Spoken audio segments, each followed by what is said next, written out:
네, 오늘 오후에만 코로나19 신규 환자가 46명이 확인이 됐습니다. 하루 사이에 국내 확진자가 169명이 늘어난 겁니다. 국내 누적 환자 600명을 넘어섰고 또 사망자도 5명이 됐습니다. 네, 따라서 코로나19 위기 경보는 최고 단계인 심각 단계로 격상이 됐는데요. 현재까지의 상황을 김경우 인제대 서울백병원 교수와 함께 자세히 짚어보도록 하겠습니다. 어서 오십시오. 안녕하세요. 예. 먼저 조금 전에 있었던 오늘 코로나와 관련한 범정부 대책 회의가 있지 않았습니까? 거기에서 나온 내용을 잠깐 먼저 짚어보고 가겠습니다. 일단 위기 경보 단계 4가지가 있는데 관심주의, 경계, 심각. 이제 경계였는데 지금까지 심각으로 올렸습니다. 네. 그러면 정말 더 철저한 방역을 해야겠다. 그 심각성이 더 크다 이렇게 받아들일 수 있잖아요. 그렇죠. 그래서 정부 쪽에서 국무총리를 본부장으로 하는 중앙재난안전대책본부도 처음으로 설치하겠다 이렇게 말을 했는데 그 상황이 어떻게 보십니까? 지금 그 코로나19 확진자가 나오는 그 상황이 초반보다는 지금 대구 경북 지역에서 갑자기 많이 나오면서 네. 이렇게 약간의 심각성이 더 느껴지는 거잖아요. 정부의 네. 대책은 어떻게 보셨어요? 네, 적절했다고 보고요. 근데 그동안에도 이제 위기 경보 단계에서 이제 경계 단계이지만 그 심각에 준하는 범부처적인 협조라든지 또 총리의 어떤 리더십 이런 것들이 관찰이 됐는데요. 예. 경보 조치를 어떻게 하느냐 자체보다는 사실은 앞으로 이제 이 심각 단계로 하면서 앞으로 어떻게 할 것이냐가 조금 더 관심 있게 보이는데요. 네. 아무래도 이 질병 관리, 감염병 관리에서 가장 최고의 경험을 가지고 있고 전문적인 지식을 가지고 있는 질병관리본부가 힘을 얻을 수 있도록 총리 중심으로 해서 범부처적인 지원이 이렇게 돼야 될 것 같고요. 예. 또 여기저기서 조금 다른 목소리를 내더라도 질병관리본부에 가장 힘을 줘야 될 것 같고요. 이건 마치 그 예전에 그 빈라덴 사살 작전에서 오바마 대통령이 자기 자리를 군 지휘부에게 내주고 자기는 옆에서 이렇게 힘을 실어주는 이제 그런 것과 약간 비슷한 상황으로 가야 된다고 추정이 되고요. 예. 또 이번에 뭐 조치가 늦었다라는 것보다는 사실 이번 그 사건을 통해서 각 지자체별로 약간 그 감염병 예방에 대한 인프라가 조금 좀 취약한 부분이 있지 않았나 이렇게 좀 살펴봐야 될 것 같습니다. 예. 어떤 시설 장비뿐만 아니라 전문적인 인력, 특히 역학조사관이 광역 자치단체뿐만 아니라 시군구 보건소 각 마을에도 이렇게 그 사정을 잘 아는 역학조사관을 대신할 수 있는 전문 인력이 사전에 훈련돼서 배치가 되어 있었는가 이런 것이라든가 예. 아니면은 그 약간 적자를 보는 듯한 의료기관인 공공의료기관들을 이렇게 적자라고 없애지 않고 좀 더 이런 것을 대비해서 좀 확충하고 있었는가 예. 이런 것들을 조금 같이 살펴보는 것이 필요할 것 같습니다. 네. 예. 위기 경보 단계가 이제 심각으로 어떻게 보면 최고 단계로 격상이 됐는데 구체적으로 좀 어떤 점들이 달라지는지 그 부분도 좀 짚어주시죠. 예, 그동안 이 의료 현장에서는 많이 혼란스럽고 어려운 점이 많았습니다. 지금 대부분의 우리나라의 의료기관이 민간 의료기관 중심이고요. 네. 물론 이제 의료라는 것이 공공성을 띄어야 되지만 대부분의 민간 의료에 참여하시는 분들은 어떤 병원의 수익, 생존 이런 것들, 경영, 운영 이런 것들이 필요하기 때문에 예. 사실 이런 감염병에 대한 어떤 시설이나 장비, 인력에 대한 투자라는 것이 사실 좀 제한적일 수밖에 없습니다. 네. 사실 이게 평상시에 뭐 수익이 나는 것이 아니기 예. 때문에 그래서 그리고 또 이번에 바이러스의 특징이 경미하면서도 또 초기에 바이러스 감염력이 높다는 것 때문에 접근력이 엄청 빠르다. 그렇습니다. 그리고 또 대부분은 경증이지만 기저질환이 있는 분들의 경우는 지금처럼 이렇게 사망률이 속출하는 예. 경우가 있기 때문에 굉장히 대비하기 어렵고 특히 이제 의료기관에 이런 분들이 무작정 찾아오시면은 그 무작정 노출될 수밖에 없고 의료진 감염뿐만 아니라 같이 있는 다른 기저질환이 있는 환자들이 병원 내 감염이 생긴다든지 또 그것이 또 폐쇄가 되면은 기존의 그 의료기관이 제공해왔던 여러 가지 의료 서비스가 중단되고 그 중에는 이제 중증 응급 서비스도 포함해서 응급실 같은 것도 있는데 예. 응급실이 폐쇄되면서 다른 의료 서비스를 못 받는 이런 혼란과 이런 많은 그 심각한 상황들이 있었는데 예. 앞으로 이런 것들이 되면서 이제 의료기관이 좀 필요한 특히 이제 감염병 환자들을 조금 더 체계적으로 의료기관을 보호하면서 진료할 수 있는 이런 시설과 장비 지원 같은 것들을 보다 좀 범정부적인 협조를 받을 수 있을 것으로 기대가 됩니다. 예측하지는 못했지만 이제는 그 어느 선까지 예측할 수가 없으니까 미리 어느 정도는 확보는 다 해놓고 교육도 필요하고 의료진도 확보도 필요하고 병상도 필요하고 이렇게 말씀하신 거잖아요. 그렇습니다. 그럼 네. 지금은 궁금한 게 어떻습니까? 지금 정부 발표 보면 특히 대구 경북 지역에서 감염자가 확진자가 많이 나오면서 과연 그들을 대할 수 있는 병원의 의료 인력이 충분한 것인가 이렇게 궁금증이 굉장히 많았잖아요. 정부 당국에서는 병상도 10,000개 전국적으로 확보를 했고 대구 확진자 쪽에 병원 의료 인력 충분하다 이렇게 발표는 했습니다만은 어떻게 보세요? 네, 대구 지역을 좀 확대해서 예. 주변 부산, 경남이라든지 또 전국을 확대해서 이렇게 병상을 단시간에 확보하는 것은 매우 적절한 것으로 보이는데요. 네. 역시 이것도 이제 한계가 있고 또 이제 확진자가 더 늘어나고 그 중에서 특히 이제 중증 의료 서비스를 필요로 하는 호흡기 치료라든지 이런 것들이 필요한 환자들이 더 늘어나게 되면은 예. 역시 이것도 부족할 수 있고 또 대구 경북 지역뿐만 아니라 다른 지역에서 이제 속출하게 되면은 또 그 지역 주민들이 또 우선적으로 사용하게 될 수 있기 때문에 네. 앞으로 이 감염의 확산세에 따라서 이것이 이제 부족할 수도 더 있기 때문에 지금은 최대로 이 확산세를 저지하는 것이 굉장히 필요한 노력이라고 할 수 있겠습니다. 예. 교육부에서도 이제 교육 현장 내 대응 방식에 대한 발표가 있었는데 유치원과 초중고등학교 개학을 일주일 연기하고 또 중국 유학생들과 관련한 새로운 방안들도 내놨습니다. 이런 교육부의 어떤 새로운 대안들에 대해서는 좀 어떻게 평가하고 계십니까? 예, 매우 중요한 대안이라고 생각하고요. 이번 교육부가 말한 게 전국적으로 유치원, 초중, 고등학교 개학을 일주일 연기한다는 거, 전국적으로 연기한다는 거잖아요. 그렇습니다. 예, 이번에 어린이집에서 이제 어린이 감염이라든지 이런 걸 봤을 때도 이제 아무래도 추울 때 이제 개학하게 되면은 또 학교라든지 학원의 어떤 실내 환경에 따라 다르겠지만 아직은 네. 춥기 때문에 밀폐된 환경일 가능성이 많습니다. 그리고 또 이제 학생들 간의 앉은 간격이 좁다든지 예. 그런 경우에 이제 집단 감염이 또 발생하게 물론 이제 학교를 통해서 집단 감염이 발생한다는 근거는 없지만 많은 그 접촉성 전염병들이 특히 개학을 통해서 또 유행하는 경우가 있기 때문에 네. 이번에 개학을 연기하는 것은 매우 적절한 조치라고 생각이 되고요. 예. 또 학교에서도 이런 개인 위생을 할 수 있는 어떤 시설이나 장비, 예를 들어서 손 씻기를 잘하자고 해놨는데 예. 손을 30초 이상 씻을 만한 세수대가 없다든지 또 더운 물이 안 나와서 찬물에 손을 오래 못 씻는다든지 이런 것들도 있기 때문에 이런 것들도 미리 사전에 확인하고 예. 이런 학생들을 그 위생 관리를 할 수 있는 시설이 돼 있는지 먼저 점검하고 확인하는 것이 필요하겠습니다. 그렇군요. 요새는 정말 손을 씻을 수 있는 공간이면 무조건 손 씻는 게 굉장히 중요하지 않을까 이런 생각 듭니다.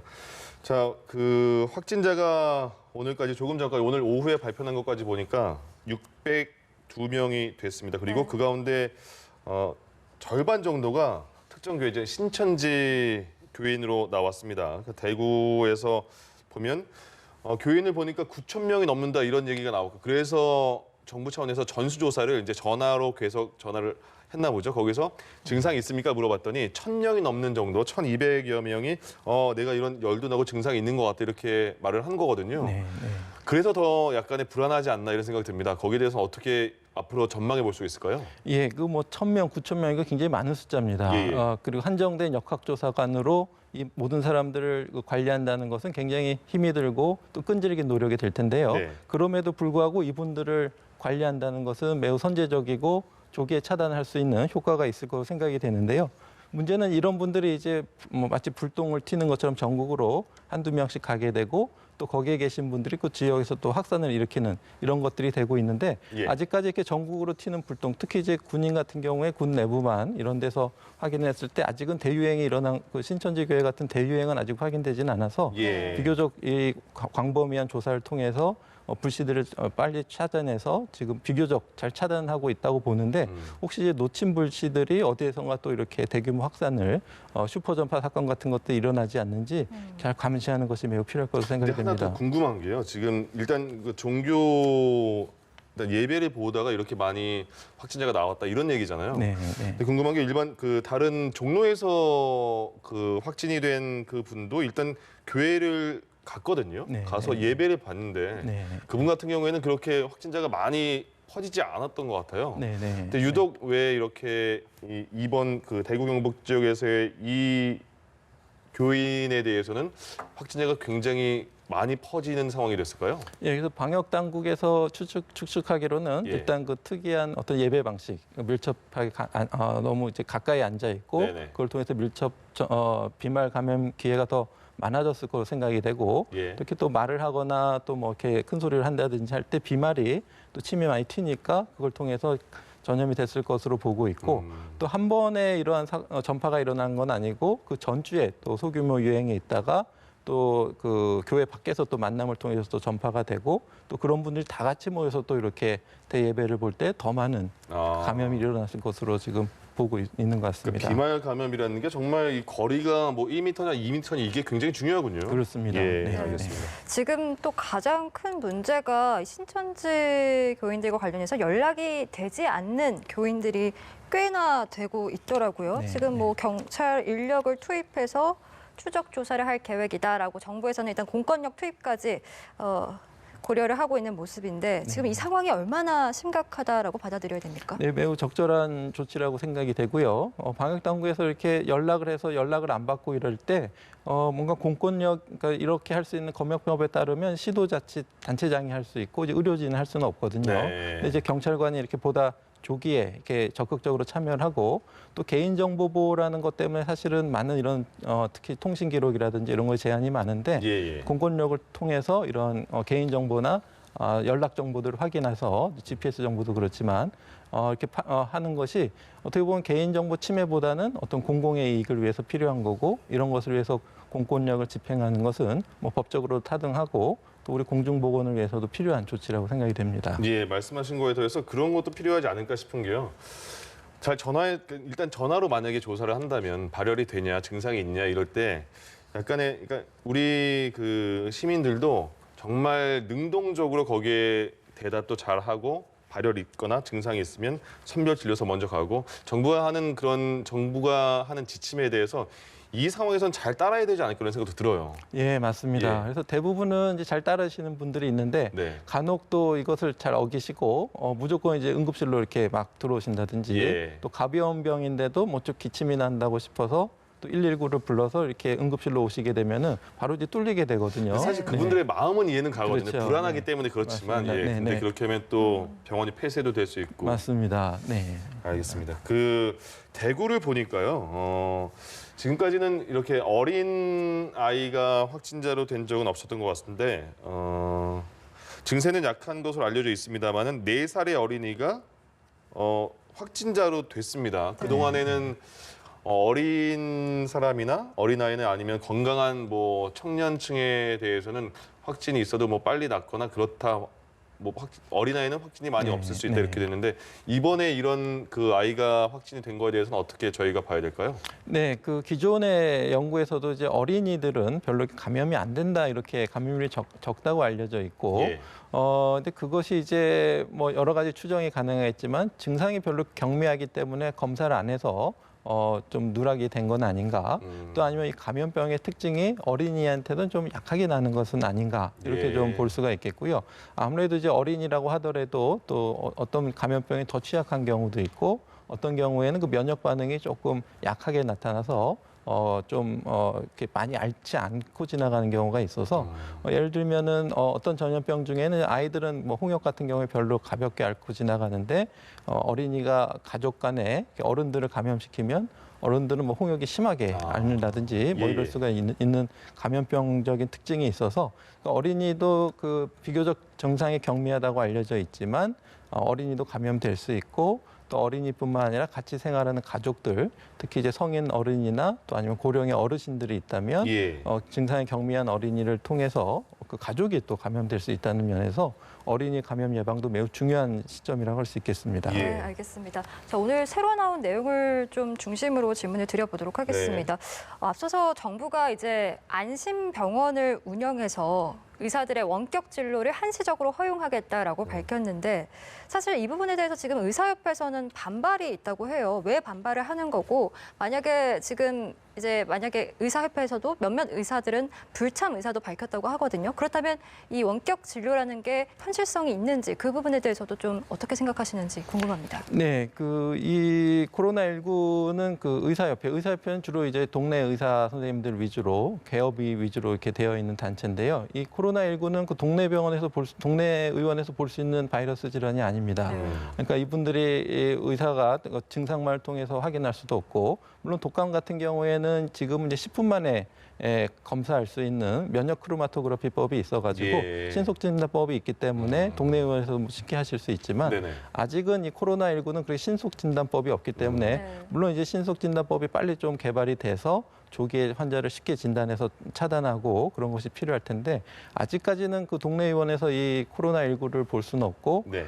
이제 무방비로 보게 되면 의료진 본인도 감염이 되고 또 주변 환자도 감염이 되기 때문에 일단 의심이 증상이 되는 환자들이 이렇게 진료를 보고 싶다고 희망하면은 일단 동네 의원에서는 일단 조금 한번 걸러서 이렇게 기저질환이 있는지 확인해서 좀 검사가 빨리 필요하면은 선별진료소를 안내해드리고 또 건강하고 젊은 분이면 스스로 자가격리하면서 좀 증상을 지켜보라든지 이렇게 해서 한번 좀 차단을 하셔야지 의사가 직접 동네 의원에서 하기엔 좀 어려운 질병이고요. 예. 그러기 위해서는 하지만 또 약은 필요하다 그러면은 이제 전화를 통해서 처방을 한시적으로 하는 건 필요할 텐데, 예. 근데 물론 이제 그 기존에 뭐 계속 늘 다니시고 고혈압, 당뇨 같은 것이 안정적이고 이런 분들은 이제 3개월 뭐 몇 개월마다 주기적으로 약만 타신다 그러면은 조금 일부러 병원에 오지 마시고 좀 그렇게 한시적으로 다니던 주치에 한해서 네. 그렇게 허용하는 건 괜찮을 것 같고요. 예. 제 생각에는 그 동네 의원 선생님들도 그 코로나19 가능성 있는 환자를 보고 싶지는 않을 거고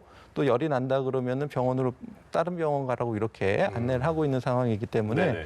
본인들도 보지 않는 것을 희망할 것으로 알고 있는데 문제는 이 결정을 의사협회와 좀 상의를 하지 않고 네. 조금 독단적으로 좀 진행한 면이 있지 않나 싶고 또 의협에서도 가장 좀 두려워하는 것이 원격 진료거든요. 예. 원격 진료가 보다 활성이 되면 지금 같은 그 동네 의원을 통한 지역사회 중심의 의료 체계가 붕괴될 수가 있기 때문에 어디 이렇게 전화해서 약 처방 받고 이런 이번뿐만 것들 아니라도 그렇죠. 예, 그럴 수 있기 때문에 어떤 지역사회 중심의 주치 활동을 하기 위해서는 원격 진료에 대해서는 굉장히 좀 제한적으로 시행된다는 것에 네. 대해서는 계속 좀 일관적인 목소리를 내고 있던 상황이었기 때문에 예. 어떤 정도 의사들에 의해하면서도 이걸 정부가 너무 독단적으로 한다는 느낌을 받으셔서 아마 반대 의견을 내신 게 아닌가 추정이 됩니다. 네. 그리고 이제 확진자가 점점 많아지면서 조금 전에 저희가 처음에 여쭤본 건데 병상이 모자르지 않냐, 의료진이 충분하냐 이런 얘기가 있었고 그리고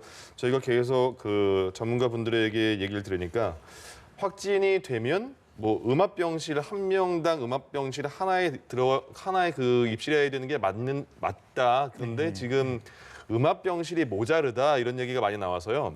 청도의 대남병원 같은 경우에는 그래서 코호트 격리라고 해서 병원 전체를 다 꽁꽁 싸맨 거잖아요. 그럼 궁금한 게 거기에 확진된 사람은 그 안에 계시고요.